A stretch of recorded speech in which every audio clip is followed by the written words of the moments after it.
Seven करें। अब आप सोच रहे हो कि बड़ा सरल, आपको बता दें, जो मां गर्भावस्था में महाराज जिस तरीके से 4 बजे ब्रह्म मुहूर्त में जब देवी देवता सब इकट्ठे होते उस समय चाकी घुमाती है, तो जिस तरीके से चाकी घूमती है उसी तरीके से भगवान का सुदर्शन चक्र घूमता है। और जो चाकी के अंदर से आवाज आती है वैसी आवाज भगवान के घंटे और घड़ियालों से आती है। उसका पूर्ण असर आपके पेट में पल रहा बच्चा या बच्ची उस पे पड़ता है। दूसरा, एक गाय में देवी देवताओं का निवास होता है, ऐसा संत कहते हैं।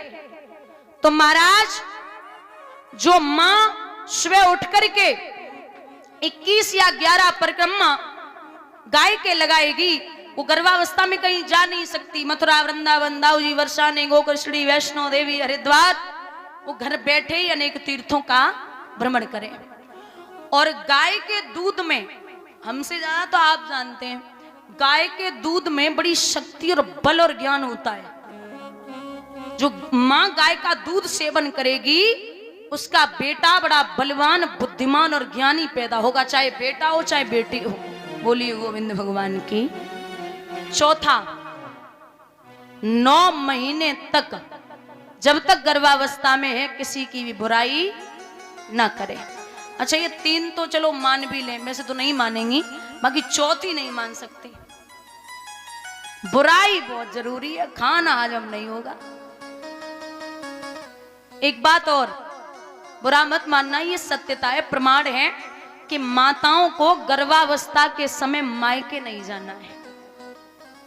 जो पवन रेखा थी, उग्रसेन की पत्नी कंस की मां, वो गर्भावस्था में ही गई थी मायके।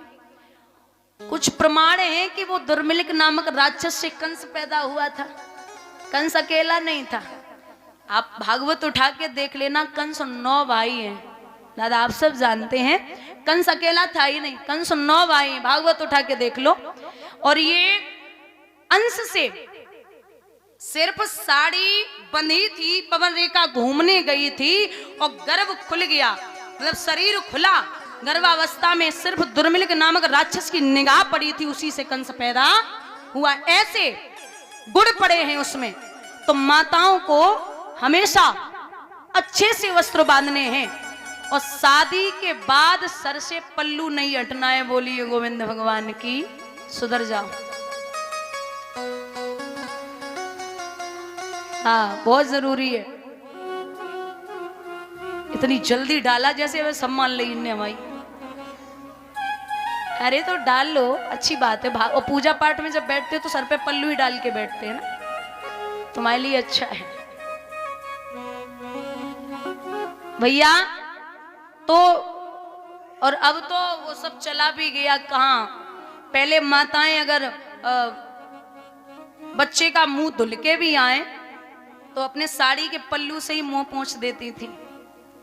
और अब तो T shirt, lower, jeans top में घूम रहे, सो साड़ी को पल्लू पता ही नहीं कहाँ है। पहले माताएं सिंदूर लगाती थी, सिंदूर तो कहाँ से लगाती थी, वो भी सूखा, जो लाल होता है सूखा सिंदूर, वो पवित्र होता है, यहां से लगाना शुरू पूरा भरती थी। ऐसा है या नहीं है? आपसे ही पूछूंगी, है या नहीं है?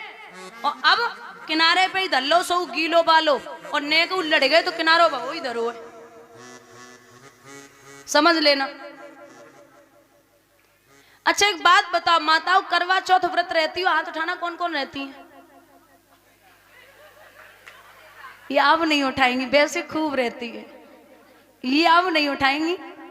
अच्छा, करवा चौथ व्रत क्यों रहते हैं? पति की आयु बढ़ती है? सही बात है।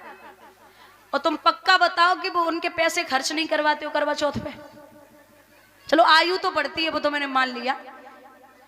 तुम एक बात बताओ, माता इतनी चालाक हैं, 1 साल तो पति से खूब लड़ेंगी, खूब परेशान करेंगी, 1 साल तक तो जीने नहीं देंगी ढंगते, और 1 साल बाद एक व्रत करनी सो मन नहीं दी। अब बेचारे जाए तो जाए कहां, ये परेशानी है। पहले माताएं साड़ी बांधती थी तो महाराज ऐसे शरीर ढकती थी, कोई भी ये नहीं बता सकता था कि ये किसकी पत्नी है या किसकी माँ है।